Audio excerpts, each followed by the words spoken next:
Welcome, listeners, to Artist Tales, the podcast that features and celebrates artists from different walks of life.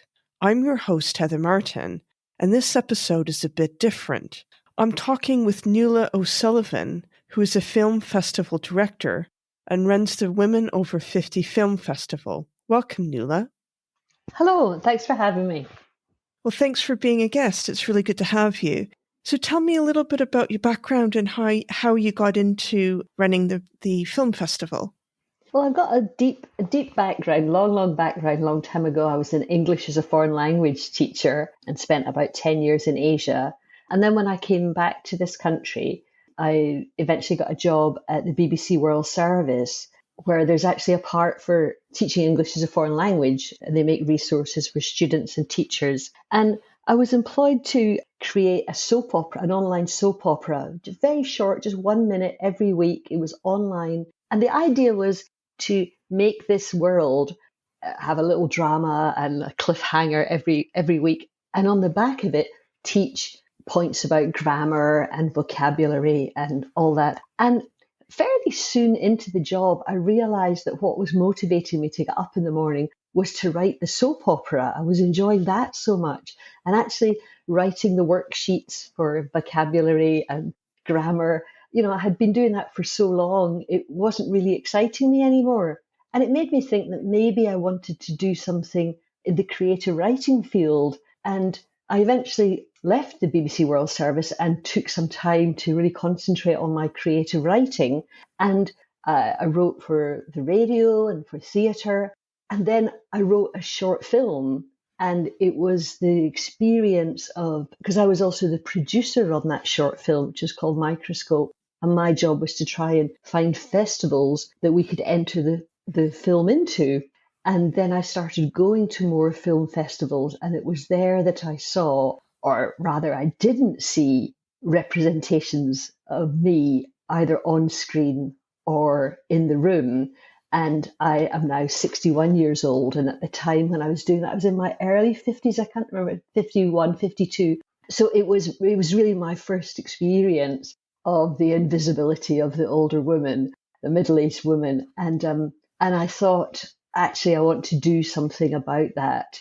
I want to create a festival where people aren't being made to feel marginalized or ignored. So that's how I came into the world of short film festivals. And I'm quite interested in how you set up the film festival and how you went about doing it, because I must admit, I know nothing about sort of, anything to do with film festivals apart from being someone in the audience, really. Well, I mean, in what I've learned over the last 10 years is that in my bones, I'm a producer. I can write, I can create, I can do different things, but really in my bones, I'm a producer. And a producer is just somebody with a big long list, and you just tick your way down through the list, and then a date comes and the things are either ticked off or they're not, but the thing has to go ahead. So actually, if you've ever hung an exhibition, if you've ever organized a party, lots of things that we do in our everyday life, if you've ever organized a big meeting at work, that's what's involved in putting on a film festival. You've got to find a venue, you've got to find films, you've got to find filmmakers, you've got to find an audience, and you've got to engage them and bring them along with you.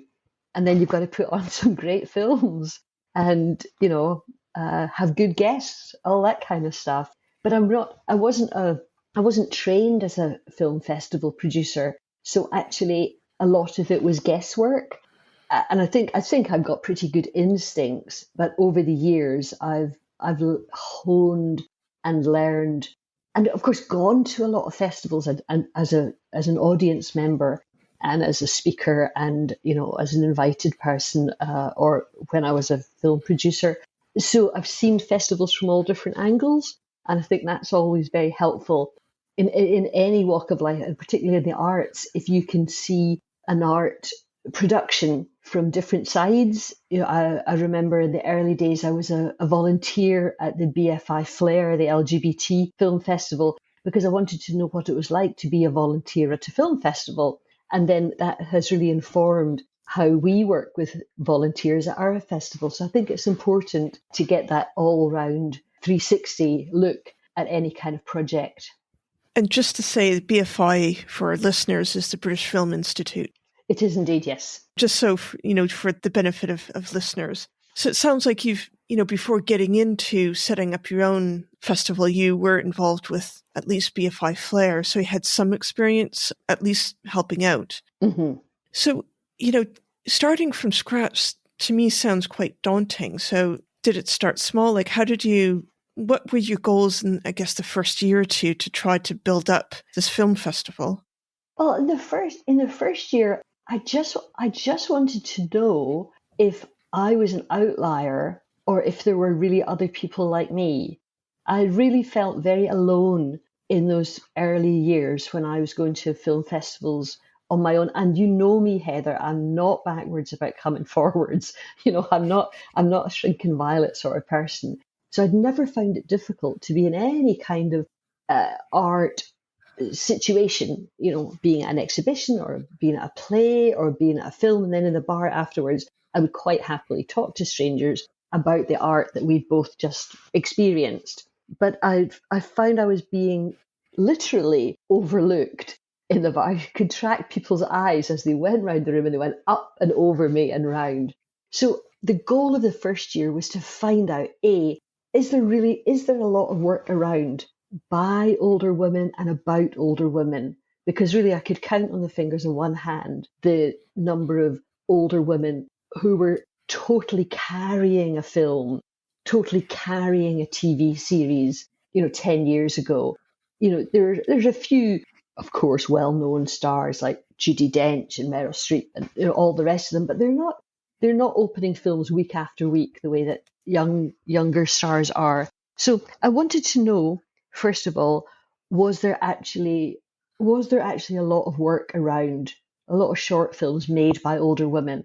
Was there a lot of work about short films about older women? And crucially, was there an audience for this? Did anybody want to see it, or was it just me? So in the first year, that was really my goal. Could we get some work, and could we find a venue? Could we put tickets on sale, and would people turn up? And the very first year, with a friend who had a shop in Brighton, and that's why we had the first festival in Brighton, which is on the southeast coast, about an hour outside of London. It's a big LGBT-friendly city, so my wife and I had spent many happy weekends in Brighton. So it was a place that we were interested in being, and it's got a really great art scene. So with a friend who had a shop, so then we had an address, like an official address for the festival. She had a wee shop in Brighton. And all we had at the beginning was a website and a Twitter account. And we just wrote on this website and this Twitter account, have you got a film? And the rule that we started with in 2015 was the rule that we still live by. So every film has to either have a woman over 50 at the heart of it on screen. She's got to be really driving the action. She can't be enabling somebody else to have the adventure. She's got to be having the adventure herself. Or there has to be a woman over 50 as the writer, producer, or director. And really just by chance, so we came up with that rule in the pub one night. But actually, we ended up creating this incredibly inclusive and welcoming festival because a 14-year-old teenager could make a documentary about their 72-year-old great-grandma, and great-grandma and the film and the teenager are all welcome at WOFF. So it was a really good way to make sure that the conversation about older women's representation was including everybody. It wasn't just us talking to ourselves. So we put out this call on Twitter and on our website. And back in 2015, people then were sending in DVDs of their work. It wasn't quite so much all MP4s and online. And we've got a few things online. And I think that first year, we got it was 60 or 70 submissions. So really early on, they started to come in. I just thought, okay, right. So the work is there. And then we found a small community hall in Brighton up the back of Seven Dials called Exeter Street Community Hall. And it had 80 seats, and we put 80 tickets on sale. And on that one Saturday in October in 2015, 80 people turned up. and they loved the film, and we didn't show. We had a selection process. We didn't show all 60 films. I think we showed about 21 or 22 that first year, maybe 27. Quite remember. Maybe so some more than half of the ones that we were sent we didn't show. So we had good rigorous selection process even in those early days. And 80 people turned up, and they loved it. So I think it was a very modest goal that we had in the first year to know if the work was there and if an audience wanted to see it. And we proved that both those things were true. And we knew then that the festival had legs. And from 2015, what's the response been? It sounds like you got off to a good start. So what's it like in the following years?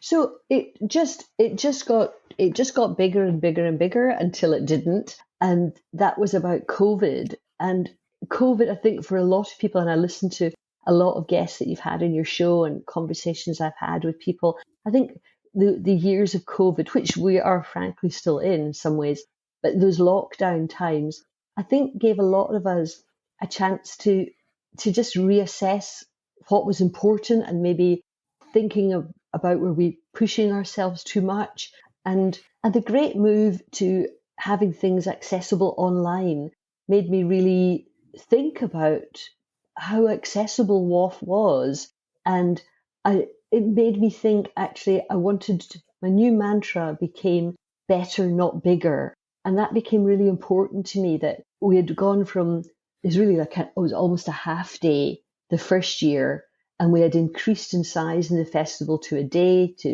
and a half, to 2 days. We've moved up to 2.5 days with workshops and panel events and lectures and all kinds of things. And it was brilliant. But I knew that it was coming at quite a high cost to me. And it was going to be difficult to continue at that level. And the lockdown time, that first year in 2020, we put all the festival online, and it was so interesting where the audience were able to connect to us, from all around the world. And it made me think I wanted to do more of that, to connect more with people, to really, because as far as I know, we're the only festival like this in the world. There's a small festival in Japan that shows feature films featuring women over 60. But there's nothing that deals with short films for women over 50, pretty much. So I know that WOFF is really important, and I want it to reach a bigger audience, though not necessarily a physical festival. And so since 2020 we were entirely online, but from 21 onwards, we've become a hybrid festival, and we're one day in person, and now we're up to a month online. And I just think it feels a better balance for me as the producer and the director of it. And it feels more accessible to more people around the world without necessarily having to come into a physical space to watch the films. And I'm just thinking with the accessibility as well, not all venues are all that accessible, whether it's mobility or visual or, whatever the challenge is for the person. So, being online, I don't know if visual is necessarily overcome, but I'm sure there's other aspects to being accessible. It means you're, even in the UK, you might be reaching even more of an audience.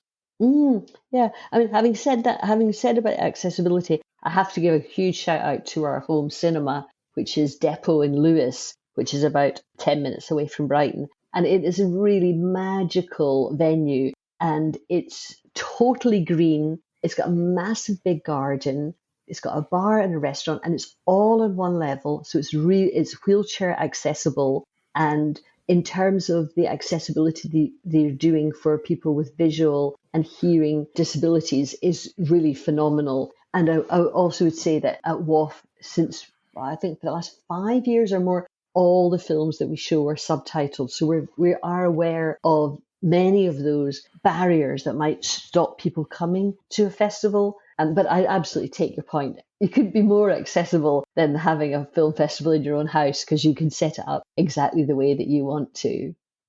Yeah, I think accessibility for a lot of organizations is quite a challenge. And I'm even conscious about accessibility for my own podcast, Mm. So I think it is something to be aware of. So one clarification, when you say WOFF, that's the film festival that you run. So just for the listener. But I also wanted to ask you, how important was it for you to, was this accessibility something that you became aware of, or was it something that was important fairly early on? It was a kind of combination, and it was also a kind of personal experience that I found that I was turning the volume up more and more on the TV, or I was putting subtitles on, when my wife could hear the dialogue perfectly fine in English and I was having trouble with it. So I was putting subtitles on. And then when I did research, I found out that I think it's 40% of people over 50 are living with some hearing loss, and that number just goes up and up as we get older. And I think it was the second or the third year, I remember talking to a filmmaker about subtitles, and she said pretty much the same thing that I just said there about having subtitles on more in her own home. And it made me think, well, if we are a film festival, we're centering on older people, then one of the things that we really should be thinking about is, thinking how we watch films in our own home, how we make them accessible to us. That's what we should be doing in the cinema. So it was a combination of personal experience and then doing some research and thinking almost in the same way as when we set up the Women Over 50 Film Festival, or WOFF. It was, what's the thing that I can do in the world that will make a difference? And there are lots of different ways that you can be an activist and you can change the world. But I knew that a film festival, a short film festival focused on older women was the one I thought I could do that. And similarly, once I learned about hearing loss as we get older, I thought, I could make a change here. I could make WOFF be committed to always having subtitles. And it has been a bit of a fight. Some people think aesthetically, they don't want to have subtitles there. So it's but I was quite committed to it, and that's how that came about. So it sounds like it has become more of an important thing to be mindful of. Mm. You did mention a little bit earlier that the toll, this being the driving force between this film festival, sort of, the toll that's taken on you. So, I mean, what is that and how do you manage it? Because it sounds like you've become a lot more aware of it. And, obviously a lot of, these things can sort of overtake people. Part of it came around because I was working with an academic, Dr. Deborah German from the University of Roehampton, and we collaborated on a chapter in a book called Women Aging in the Screen Industries Falling Off a Cliff, edited by Dr. Susan Liddy. And our chapter was basically an oral history of WOFF. And one of the things that Deborah wrote in the introduction, and she'd said to me quite a few times, she said, so often, particularly women, but not only women, work very, very hard at something, and they give a number of years to usually art, could be politics, could be anything, and then they run out of steam. It takes too much of a toll on them, and the thing closes. And she says, and then there's no record that it was ever there. She said, and one of the reasons I want to do this chapter is because I want to put it in writing that this film festival exists. And so I was aware of that. It was kind of me driving the whole thing. And although we had a board and we have volunteers, there wasn't anybody saying, oh, you know what, I'd really love to take over the Women Over 50 Film Festival. And she goes, I didn't really get that idea that there was anybody really waiting in the wings. So I just thought I need to balance my own mental health and my physical health, with my life, that this film festival can't be the only thing that I do. And although I had very high standards and I want it to look and sound and be beautiful, I have to be realistic that it's mainly me. And I'm getting older and I want to enjoy the festival. So as always is the case, there were a number of things coming together. The work with Dr. German, COVID lockdown, and people I know getting older and dying. So I just thought, life's limited, and I can make this beautiful piece of art. I can make this festival, and it doesn't have to be ginormous for it to be beautiful. So it sounds like you've had a lot of influences and you've thought about it as well, because I think you're right. It can be a challenge for a lot of people, and in particular women who are involved with different projects. We can burn out very easily.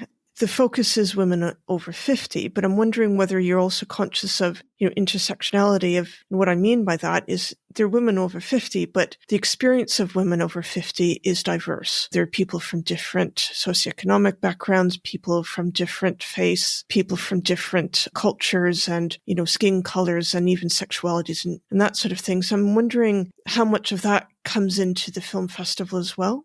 Well, Heather, you and I go back a long time. We were volunteers together at Switchboard, the LGBT helpline. So I grew up in my adult years. Once I came out as a lesbian, I began to understand more about intersectionality in lots, the different ways that oppression can impact people. So I was aware of that from an LGBTQI point of view. And as I said, we started that first year in Brighton, which had a big LGBT community. And in fact, we've always had a poem or a spoken piece, a short prose.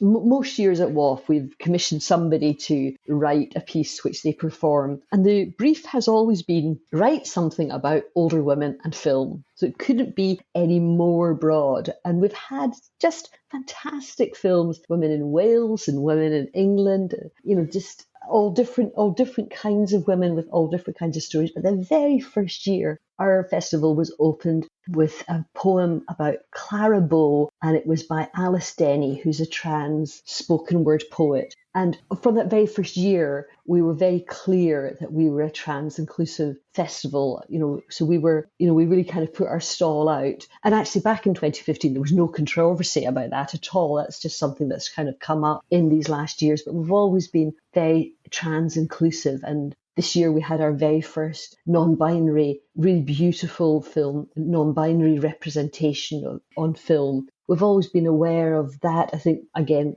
more from a kind of personal point of view. The very first year, I remember looking around the hall and saying, well, this is a big white hall. It was a sea of, it was great that we got 80 people, but all those 80 people were white. And there was only a moment of a black person on screen, and that was an older black man.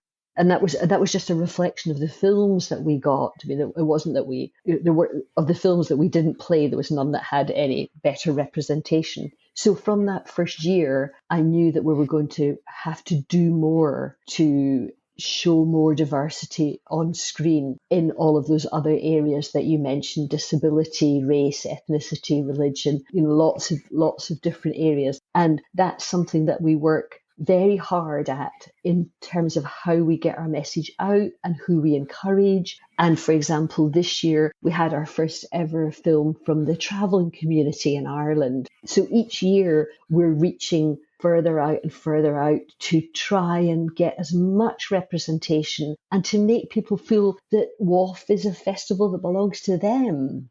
And what sort of reaction are you getting from what sounds to be an ever-increasing diverse field of work? I don't want to blow my own trumpet or WOFF's trumpet. Please do. Too much. But no, really, the kind of comments we get from filmmakers, a lot of filmmakers travel to come to the festival or are interacting with us because we do a lot of online activities. When we're online, we'll have online panels and online socials where filmmakers can meet. And the real comment that we get so often is, I feel like I've come home. I feel like this is my clan. I feel this is my group. That older women, and it's not exclusively always older women, but the topic, the center of the thing is about older women. And there's a kind of community and a kind of support. People often talk about the support they get from other filmmakers and from the audiences at our festival. There's something, it may be a cliche, but there's something very nurturing about the WOFF filmmakers, and they really do help and support other filmmakers. There's a lot of networking. A lovely story to illustrate this is a few years ago,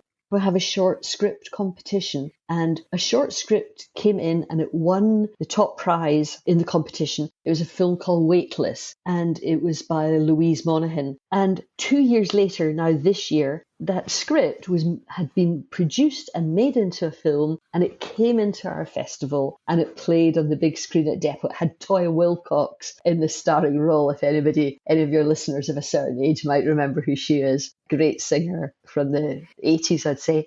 But that film came about because the scriptwriter got in contact with a director. They were both previously involved in WOFF, and that is a real kind of WOFF story that people meet at the festival or through some WOFF screening, and they get together and they create a project and it comes back to WOFF in another guise. So I would say, without a doubt, one of the key things that people say about WOFF is that it's encouraging and welcoming and nurturing. And it really sounds like that, to be honest. And, by all means, blow your trumpet, because that's quite all right. And I'm just thinking, too, that, within the arts community more broadly, I'm conscious of grants and funding and things. And I'm just wondering if that's something that you have looked into or applied for, grants or funding to support the film festival. Yes, we are funded again by the BFI, the British Film Institute. So they have they have what they call film hubs that cover different parts of the country. So we're a member of Film Hub Southeast for the southeast of England, except London, and they give us funding for the festival and for some of the year-round work we do. And we also get, again, from BFI, we get money from Film Hub London for work that we do in the capital, and then for some work that we do in elder care residential homes, where we take our films into care homes. We have a little pop-up cinema. The project is called Moving Pictures, which is really successful and so enjoyable for residents in care homes who maybe don't get the chance to get out much, and certainly don't get out to the cinema very much. To have the chance to bring the cinema to them is really joyful. And that is funded by a big British, it's a government-backed funder. Any British person would know it, the National Lottery. So yeah, we get funding from quite a lot of different sources, as well as money from ticket sales of our events and so on. And what difference does that make for you in the film festival? Oh well, it couldn't go ahead without it. The cost of running a festival is more than you could ever bring in ticket sales. It's really important that a film festival has funders, that will be those government-backed organisations that I mentioned, and also sponsors, which will be coming from the corporate world. So we have connections with Picture House Cinemas, and Brighton Gin, Rode Microphone. And so all of these corporates help with giving prizes and supporting us in other ways. The other kind of people who help sponsor the festival are, of course, our film schools. We have a current relationship with the London Film Academy, and they support a prize. So there's different ways that people and organisations can help support film festivals, and every film festival desperately needs them. And it sounds like, a lot of the work that you're doing is very community-based. So whether it's in the old people's home or with the colleges and things. So does that make a difference with the funding? Yeah, well, yes. The work that we do in elder care residential homes with Moving Pictures, that is, as I say, that's funded by National Lottery. We couldn't afford to do that otherwise, because part of us being community-based grassroots film festival is most of the things that we do outside the festival are free at the point of anybody coming to the event, or very low price, or on a sliding scale. So, and that's really important to us. We do work in libraries and community halls and church halls. So we want to be able to offer the films for free. So getting funding really is important to continue this kind of work. And it goes back to your point about accessibility as well. I guess in terms of making them a bit more accessible so people are not having to find the money if they don't have it. Exactly. Yes. Yeah, absolutely. Yeah, I mean, socioeconomic barriers are just as real as any of the other barriers that we talked about earlier. Absolutely. So being able to have free, accessible, enjoyable art with no strings attached is really important, I think. So it sounds like a lot of the work you do is community-based. What's the impact? What's the reaction from the people who are attending? The reaction of people, particularly older people who live in care, the reaction could even pass me by. It's so small. And yet when I talk to care home managers and they say, for example, a comment a care home manager said recently, said two of the people sat next to each other and they shared colour pencils because we do some drawing activity in care homes after we watch films. And that she knew that was really significant, that these two people had shared pencils, that they were communicating with each other and they were helping each other. So the reaction of people in care homes can be so tiny. Another in feedback sheet, someone said, I saw this one person swaying to the music. And that's an incredible reaction when she's maybe non-verbal and, doesn't give much reaction in the day, that she was swaying to some music meant that she was engaged. So it's a very different audience in an elder care residential home. And it's really, really meaningful when you learn that actually the power of cinema is so strong. We have it. We love stories. We've loved stories since we were tiny tots. And there's something very special about watching collectively moving images on a wall. And somehow I think even no matter how old we are, there's something that's very joyful about that. But it's not the kind of reaction you would want. It's not the kind of reaction you imagine. Like if a film is really powerful, you'd want to hear everybody crying or everybody laughing or everybody standing up and applauding. That is not what happens in elder care homes. And it's so much more interesting than that. So it sounds, you're really getting a range of different kind of reactions. And as you say, some of them can be quite subtle. I'm also thinking too, this film festival potentially gives you the opportunity to address or look at issues or topics that perhaps are not talked about as much in society. I'm just thinking, whether it's age-related illness or, particularly in women, menopause and that sort of thing. Are you conscious of that, in terms of when you're sitting, either going into homes for people who are older, or if you're going to other venues, are you kind of conscious about the topics or films that may be touching on topics that would relate to the audience? That's a really interesting question. In terms of the festival itself, I think it's really interesting that each year and over the years, different themes emerge. So it's not that, and for example, this year was a big menopause year. We had 3 different films about the menopause, including perimenopause. And I didn't actively seek out films about the menopause. It feels like it's just something in the air this year. So I definitely see themes kind of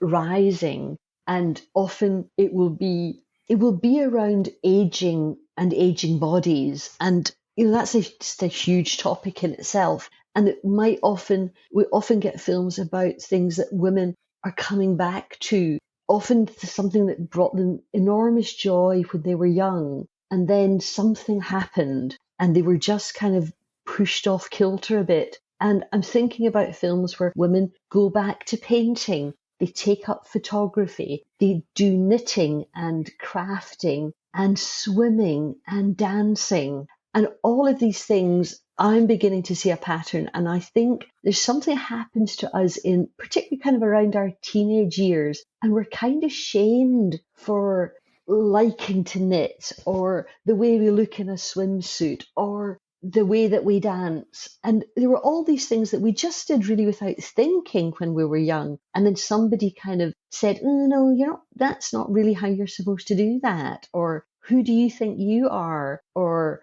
all those kinds of things. And there's something about women over 50 who just say, do you know what? I don't give a damn. And actually, I loved swimming when I was wee. and I'm going back to it. So we get we see a lot of films about this kind of resurgence that comes with older age, and a power and a boldness. I'm not sure if that really answers your question, but I mean to say that there are themes that come up, but they're not really the ones that you might expect. They just kind of arise each year in the festival. No, I think you have answered the question, to be fair. And it's quite an interesting, it has been quite interesting to hear you talk about it because, I would have assumed that you would have gone out and thought, this year it's on whatever topic, but it sounds like the topics are coming to you rather than you actually actively seeking them. Totally. And it's one of my absolute favourite bits of being a festival director is the curation. I absolutely adore it. And there's a moment of just intense pleasure when, out of maybe 300 submissions, we've whittled it down with a team of selectors to maybe about 50 films. And these 50 films have to be put into 7 or 8 programmes of 7 or 8 films each. It'll make about, a 70 or 80 minute running time. And I do it old school and I cut up the names of all the films just on strips of paper. And all I have is the title, the country, and what kind of film it is, if it's a documentary, animation, experimental, or drama.